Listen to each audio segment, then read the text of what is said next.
Guys, this is Brian Mounts with Turf Mechanic and the Turf Mechanic brand. This is going to be one of the very first videos I ever make for Turf Mechanic Gardens. This is the new offshoot YouTube channel that I'm putting together for the sake of putting out garden content. So in the beginning, inaugural videos of this channel, there's nothing's going to be a how-to. This is kind of our process, my wife and I, and you're probably going to see me in these videos far more than her. However, this is our collective process. We do a lot of vegetable gardening, productive garden use. We're actively canning right now, tomatoes and peppers and whatnot. But all of that is from our previous residence, our previous garden. Today, we're sitting at our new property, our new house. We haven't lived here for even a month yet. It's about 4 weeks since I moved in. We haven't done anything to the garden. There's one tiny little thing that I've done, and I'll show you what that is, but I haven't done anything yet, and we're really getting close to starting to do everything. So before we start doing everything, I want to document where we stand right here in the beginning, and kind of tell you what our initial thought process is for the foreseeable future. Now, all of this could change. This is where we stand now. This is our thought process now. I'm going to start with the edibles and the productive stuff, and then I'll get into the ornamental stuff later in this video. All right, so to start off with, this is one of two enormous aloe vera plants. This plant, by my guesstimate, is probably 40 years old, and as you can see, there are tons of little starfish in here. That's not a technical term, that's just my own term.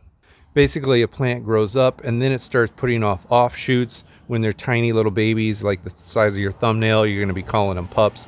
I have a hard time calling these pups. They're just big offshoots, and it just turns into this gigantic shrub. But in theory, here's one that you can see as we peek in there. Here's one, a big old stem that's come up.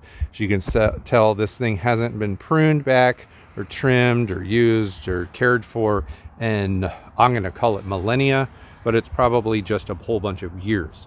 We are not a fan of this plant. We like aloe vera, but we're not a fan of this particular plant because it's so big, like you can't get through here. Now I'm going to be trimming back this evergreen shrub, but it covers up the sidewalk, and I've literally watched my children on their bikes hit it multiple times over the past few weeks. And of course the little ones come back running to me crying because it's spiky. Now granted, I'm going to call it a medicinal plant, and it is also edible. So all of the gels in there, people use it for many different things. So it's a good plant, but certainly not in its current state. So what I'm going to be doing very soon, like we're talking in the next, 24 to 48 hours, is I'm going to start cutting away at this thing, cutting it back down and trying to get it into a propagation state. And we might even remove the entire thing here altogether. But we're going to save some of these things for use elsewhere in the property. And I'll get to that when I get to the ornamental side. I have never pruned back an aloe vera plant, certainly not one this big. So obviously I'm not going to be telling you how to do it. I'm just going to be showing you how I'm doing it, and hopefully I'll be getting it right. Anyone who happens to comment on this in the future, please add your thoughts into the comments box as appropriately. All right, let's move to the backyard.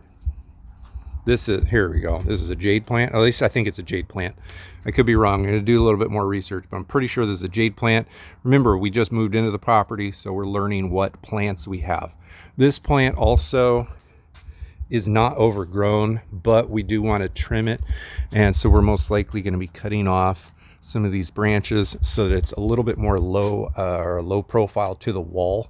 Again, we don't want to block the door, and we don't want to keep damaging it by, walking by it and hitting it with our arms and boxes and trash cans and whatnot. All right, I'm going to pause the video. We're going to go to the backyard. All right, moving to the backyard. Here, I got to walk around my horse of a dog. That's Wilson. In case anyone cares, he is a Bloodhound St. Bernard mix. I said I wouldn't get to ornamentals, but I'll touch on it. I got 3 palms here. Palms are new to me. We are new to the Southern California climate. So I have never tended to palms before. So what I do want to do, however, is remove the grass around the palms, do a little bit of grading work, and make a bed, like a grassless bed around them. So I'm going to have to do a bit of research on how to kill off and remove all of the grass root systems without damaging the palm or the palm root systems, because we do like these. They are beautiful and they've been here for a long time. Certainly don't want to kill these things off on accident. But because this is shaded, I mean, right there's a little bit of sun, but for the most part, this area is shaded most of the time. So it's not a good area for yard space, and certainly it's got potential to be a very beautiful spot if you put some undercover shade tolerant plantings underneath the palms, or just leave it as is. Here we got a star jasmine, I believe it is. This is been trained to be a ground cover as opposed to an upright. We have to really prune this back because I've learned recently that our irrigation box or our irrigation sprinkler heads for the lawn are literally back here. So they pop up and they just get like, they just swamp the area right here and they don't actually hit the yard. So this thing has become overgrown. We really want to cut it back hard and heavy, and we're considering removing a lot of it to do major landscaping. But that is, I don't know, that's an ornamental, it's a visual thing, so it's not priority. Certainly got to prioritize clearing the sprinkler heads because that's a big old waste of water, so that will happen quickly. But the star jasmine Reno is going to happen way later on. That, apparently you heard that, hopefully, is going to happen. That is our neighbor's pool filter. It sounds like a snarling dog. Totally cool. In another year, I'll probably hate it, but I think it's funny right now. All right, getting back. I lose track, lose focus all the time here. Want to get to the productive garden area. So behind this fence, so our dogs will roam the yard. There's big guy right there. We have another dog inside. Chase is inside. Here we've got this, I believe this is a grapevine that is on the verge of wanting to go dormant. We've had some cool nights here in Southern California, so it's struggling, but I actually don't think it's going to drop all of its leaves. We'll see.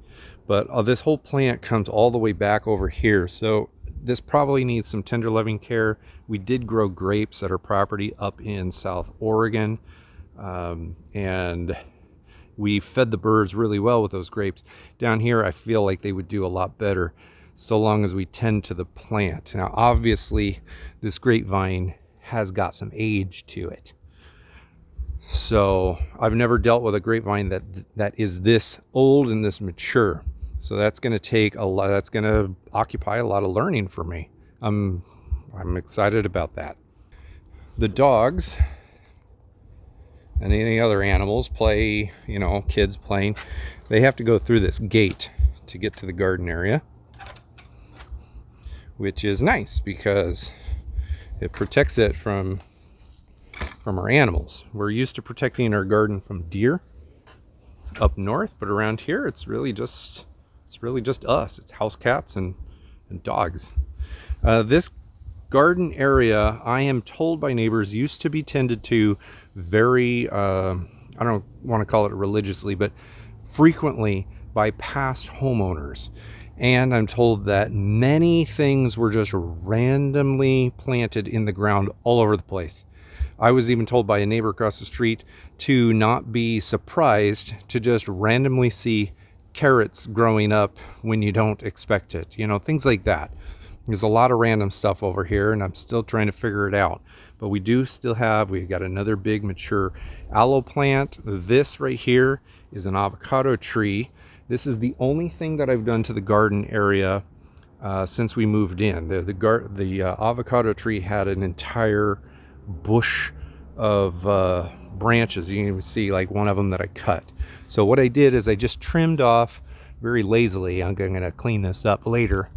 But I trimmed up all of the growth that was over here so that you could walk. So it was so overgrown in this direction that you couldn't walk around. So I basically butchered it so that we could walk around. But I actually think it looks pretty nice. I'm told that this tree has been bearing fruit for years, so I'm looking forward to learning more about avocado tree care and maintenance, because we love our avocados. Now you'll find like mint, or at least I am finding mint growing everywhere through this whole area. And of course, mint, once mint's there, it's gonna be there. So we're gonna probably have to live with mint growing in and out of everything for a long time, and that's probably okay. We've got kikuyu grass, which is invading the territory, which is totally expected. The main yard has a lot of kikuyu grass in it. I'm going to be growing kikuyu grass in the front near my neighbor's house, in the lawn portion, purposefully, because the neighbor has it and I don't want to fight back and forth with two competing grass types sitting side by side. But back here in the backyard, I don't really want the kikuyu grass. I want something that's going to be more acceptable for our animals and our kids playing. I mean, we don't have play structure back here yet, but we always do, and we will. So I want the kids to be back here a lot. It's got to be drought tolerant. It's got to be environmentally conscientious. So that all of this kikuyu is going to go away. Over here, to get rid of it, we're probably going to have to manually excavate quite a bit, because we do only organic gardening. So I don't want to hit this whole area with a whole bunch of herbicides to try to kill this stuff off, which it's hard to kill it off in the first place, even with herbicides. So we're going to be doing a lot of digging.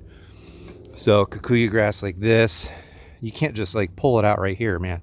There's a big old mat of rhizomes underground, and of course there'll be stolons above ground, and every little thing, like you could just clip this off and drop it on the ground, just a little dirt on it, and it's just going to reroot. So it's hard. But on a passing glance, it looks like we got probably some onions in here. I'm not going to dig those up right now, but I'm pretty sure that's some form of an onion in there. There's a handful of things in this side bed. This we're probably going to get rid of because the dogs are going to trample it constantly. So this I'll probably manually excavate out with a shovel. But we got mint, we probably got onions. This off the top of my head is probably an herb. I'm not sure which one. I'm going to rub it and smell it. That is definitely very fragrant. It's a pleasant smell. So I'm going to have to identify that one. It's like an anise smell or a licorice smell. It might be some sort of interesting basil. I'm not sure. I'll figure it out. Lots of this unwanted kikuyu over here. Just regular old weeds. We'll probably be hand pulling these kinds of things. What is that, like Canadian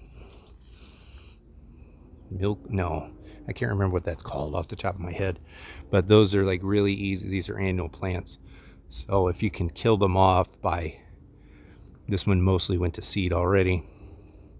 But if you just pull them out and just trash them or compost them, then it won't reseed. So there's a good handful of this everywhere. This plant, if I can back up so we can see it better. This tree is pomegranate. It's more of like a shrub. There's tons and tons of little things, but it's sized like a tree. So it really needs a lot of tender loving care. Like this thing probably hasn't been pruned or managed well, probably like the rest of the garden in years. So we've got a lot of like rotting pomegranates up there. There's a handful of them that are good that we pulled off and ate, but we need to just cut back heavy on this, especially if we want to plant, which we do, like actual real garden beds, to put, you know, desirable vegetables and things like that in. This is just, it's overgrown and it's shading too much. We can really make this a productive tree and open up the whole area for real normal vegetable gardening, you know, zucchinis and peppers and okra and things like that. Similarly, this thyme, is it thyme? Thyme or rosemary? Boy, it's a beautiful plant. It's huge. I mean, this is like one of the biggest ones I've ever seen in a yard. I don't know, just like a residential. This thing is enormous. Certainly don't want to get rid of it, but man, it needs to be cut back heavy, because although it's going to be great, look at that, there's bees right there. It's great for bees. We got all these flowers still on it mid-November here. It's just too big, so we'll be cutting that back. I have yet to identify this plant back here, so I need to identify it. It is growing on our side of the fence line, so it's my responsibility. So I got to figure out what it is and probably clean it up. There's a chance that we'll want to get rid of it, but that's yet to be determined. Here we got an orange tree. In fact, there's two of them. So again, there's a lot of dead wood in there, and it's not an attractive orange tree, but it certainly is growing some delicious oranges. We pulled off a couple already to taste them, and they are fantastic. Here's a smaller one back here, so there's a chance that we might pull a second one, trim back one. How many oranges do you really need? We got a whole heck of a lot more mint over here. This whole bed was just made by cinder blocks, so we'll have a lot of cleanup to do. It's actually really easy to dig mint out. Like we had that at our last property. I mean, you don't really get rid of it easily, but man, you can, like, if you just dig down, you can pull out all of the underground rhizomes and the runners that go everywhere, and you can like really take a monster patch and concentrate it in one small tight area, and that tends to work really well. So we'll probably be doing this. You can see that we also have some lines here, and these do work. I've flipped on sprinkler systems, irrigation lines, and I can get a lot of water coming out here, but you know, everything needs a major overhaul. I don't know where the lines are going. I don't know what's connected to what. I don't know what emitters are on here, which ones are damaged and leaking. If they're damaged, they probably are damaged and leaking. So we'll have a lot of irrigation work to do back here. Oh, I stepped right over the top of it. We got what looks like a pretty mature sage plant here. Delicious. Man, that smells good. I always love the smell of sage. So we'll probably keep that, maybe work around it or uproot it and move it to another zone or another area in the garden here. But this is gonna be a fun little project. Most likely we got to get a garden shed back here, and maybe even a little bit more of a garden shed. There's a chance that we'll start building a small chicken coop also kind of in this area, but time will tell. Definitely need a new access point through the fence as well, because with the dogs and going back and forth, sometimes it's significantly easier to just skip the yard, keep this closed up, and just go back and forth, because the rest of the ornamental stuff is going to be on the other side of this fence. So I'm going to walk back around to the other side and touch on that before I call this video quits. Okay, before I get back over there, I do want to touch on this one thing. See this gutter here? This is like almost the only gutter on the whole house. There's one on the front face of the garage. The front face of the garage, the water goes down and it's funneled underground to the street, to the curb. This one just drops off and comes right down here. We just had a big rain less than a week ago, and that water comes down and it's digging holes in the ground. This is an experimental scalp that I did on the lawn to see how the kikuyu grass responds. But I filled up a bucket in just minutes. I mean, that's one of the 18-liter buckets, and I've got a 5-gallon over there. That's tons of water came down. Now, where we live here in Camarillo, it doesn't rain very often, but the rainy season is pretty much November through February or March, or at least it's the wettest part of the year, the wettest part of the year. During the summer, there's almost nothing at all. So I think it would be awesome to be able to gutter this home to the point where we can funnel all of the water towards the garden and collect it over there. So I'm going to be going into a lot of rainwater harvesting projects over the next year. Hopefully I'll make some videos about it, and eventually I'll hopefully be able to give some good advice to anyone out there looking to do rainwater harvesting. But anyway, I digress. Let's go back to the front so I can touch on the ornamental stuff near the street. All right, here we are at the front of the house. We got a whole bunch of lavender plants. Again, I already see bees buzzing around them. It's a fantastic sign for the gardening. You can see we got a lot of dead stuff in here that needs to be cleared out. Before we moved into the property, these sprinklers were going off way too often from the previous homeowner, which was, I don't know, like a corporate flip company.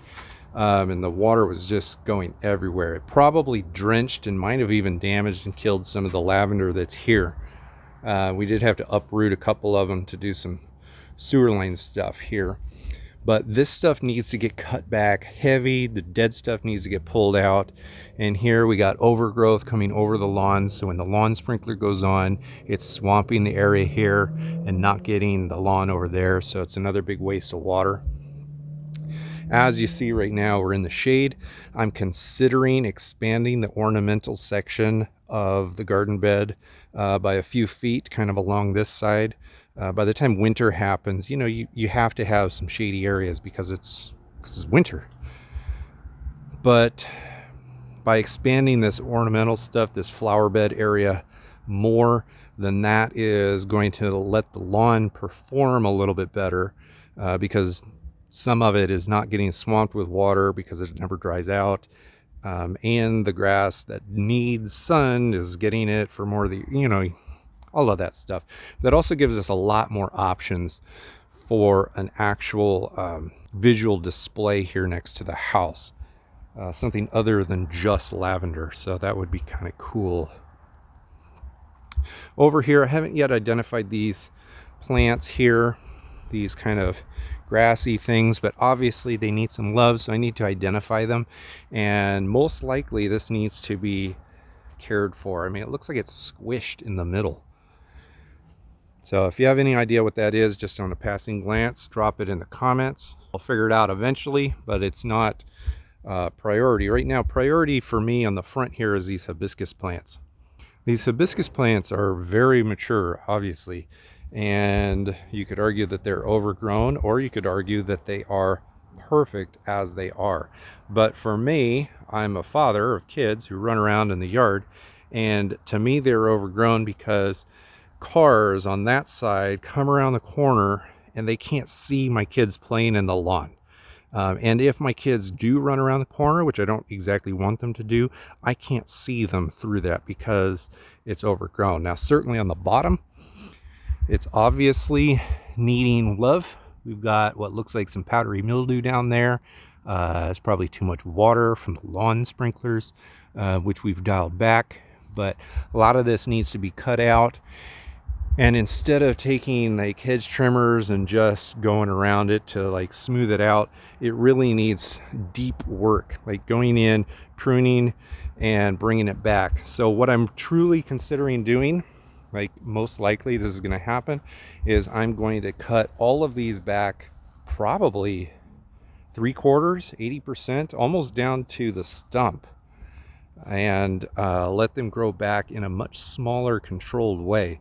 All of the flowering, which of course we want, comes off of the new growth. So if I cut everything back and then let everything come back on its own, we should get a nice smaller shape, something that we can see through.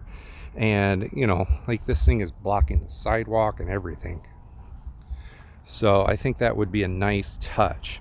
Lawn wise, so you go over to my Turf Mechanic channel to learn more about the lawn, but this strip right here I'm going to be transforming to a buffalo grass as a no-mow scenario. Like I'm not going to be mowing it. It's going to end up looking kind of like a meadow look, and since I don't have to mow it or barely ever water or fertilize it, I can plant anything in here that's low maintenance. So that gets me back to, I guess you can't see it on the other side of the truck over there, but the aloe vera plant is a very low maintenance succulent. So if I'm only going to be watering minimally on this strip every few weeks or so, like minimally, then I can put that succulent and propagate it throughout here as an ornamental. And this right here I haven't identified yet. It's another one that I will identify, but I'm greatly considering pulling this out as well, trimming this thing back hard, this evergreen hedge back hard, and then that's the same stuff over there as I got right there. So I'm going to pull all of this out. This has its own sprinkler zone, which to me is a big waste of a zone on a sprinkler. And if I put the same buffalo grass in right there and right there and have it all on the same zone, then I can effectively barely water this entire section of the property. And since I'm not going to mow it at all, that means I can put perennial plants right in the middle of the turf grass, bulb plants, things like that, or the succulents, stuff that doesn't need a lot of care. Drop them in there and then capture one of these sprinkler zones that I can go and use either in the garden on the other side of this fence or in the front of the yard, where I plan on segmenting the yard into different zones so that I can water them more efficiently, use less water on the main lawn. Anyway, that's kind of the plan over here. Just imagine like aloe vera, aloe vera, aloe vera, aloe vera, and sprinkled in between would be, I don't know, like bulb plants that don't require a lot of water throughout the year for color and I don't know, spice. It's called spice. I think it'd be really nice.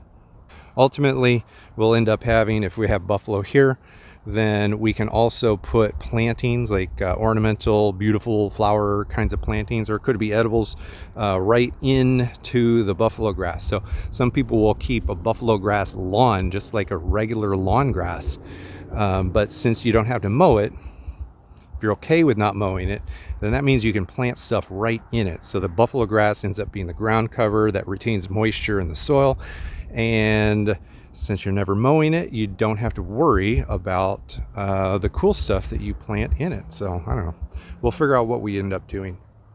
Overall, I expect things to be pretty beautiful. Back here behind, this is the access that I want to add, the fence back to the garden over there. I could put, garden tools, shed tools, mowers, power equipment back here. Nobody's ever going to see it because it's behind this hedge.